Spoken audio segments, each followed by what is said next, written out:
Pensyarah dan penyelidik Fakulti Industri Asas Tani FIAT Universiti Malaysia Kelantan, Profesor Madya Teknologis Dr. Siti Nurul Huda telah menerima jemputan menyampaikan ceramah bertajuk From Bioactive Research to Cosmetic Innovation di Universitas Binawan Indonesia baru-baru ini. Dalam maklum balas oleh pihak BRIN, UMK dilihat sebagai rakan strategik berpotensi dalam bidang kosmetik dan nutracosmetic sejajar dengan kepakaran universiti dalam bioactive compounds dan inovasi produk sains terapan. Kerjasama ini bakal memperkukuhkan ekosistem inovasi produk dan aplikasi industri di peringkat serantau dan mengukuhkan juga reputasi UMK di pentas antarabangsa termasuk membuka peluang kerjasama akademik dan industri yang berimpak tinggi selaras dengan misi universiti untuk memacu inovasi, pengiktirafan global dan pembangunan modal insan.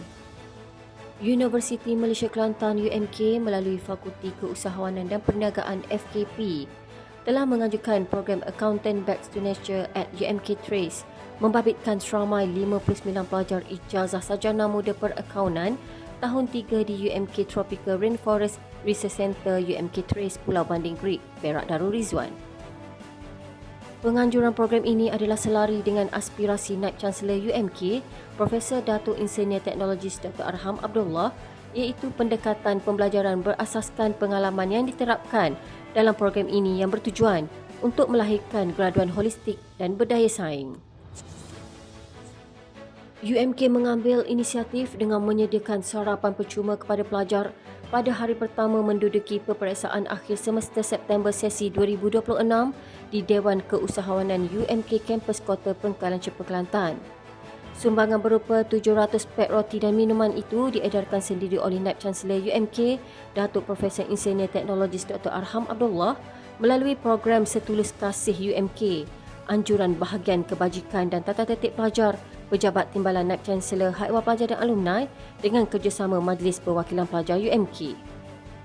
Menurut Datuk Profesor Insinyur Teknologis Dr. Arham, program ini dizahirkan sebagai tanda sokongan moral dan keprihatinan UMK terhadap kebajikan serta kesejahteraan pelajar yang sedang berdepan fasa penting dalam perjalanan akademik mereka.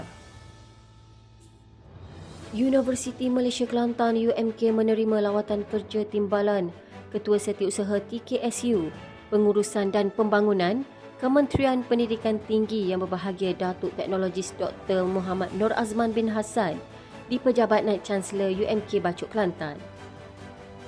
Beliau tiba jam 8.50 pagi disambut oleh Naib Chancellor UMK, Datuk Profesor Insinyur Teknologis Dr. Arham Abdullah dan pengurusan tertinggi UMK di lobi bangunan Chancellery. Tujuan lawatan ini adalah bagi meninjau projek baharu RPI RMKE 13 tahun 2026. Datuk Teknologis Dr. Muhammad Nur Azman kemudian dibawa ke sesi lawatan tapak bermula di Kompleks Fakulti Perubatan Veterina FPV dan tapak pembinaan pencawan pembahagian utama 33 kV. Pasukan Penyelidik Program Sains Kelestarian Alam Sekitar Fakulti Sains Bumi FSB telah menjalankan aktiviti persempelan in situ dan ex situ bagi penilaian kualiti air, sedimen serta spesies ikan di tasik utama UMK Bachok. Sampel air, sedimen dan spesies ikan telah diambil untuk dianalisa ke makmal berikutan kejadian kematian ikan secara serentak dalam jumlah yang banyak yang dikesan di tasik berkenaan sejak 17 Januari 2026. Kajian ini bertujuan menyokong pengurusan sumber air kampus secara lestari serta pemeliharaan ekosistem akuatik selari dengan komitmen UMK dalam memperkukuh penyelidikan menggunakan kepakaran dalaman. Kesemua sampel dihantar ke makmal alam sekitar di FSB untuk pengesahan serta tindakan selanjutnya.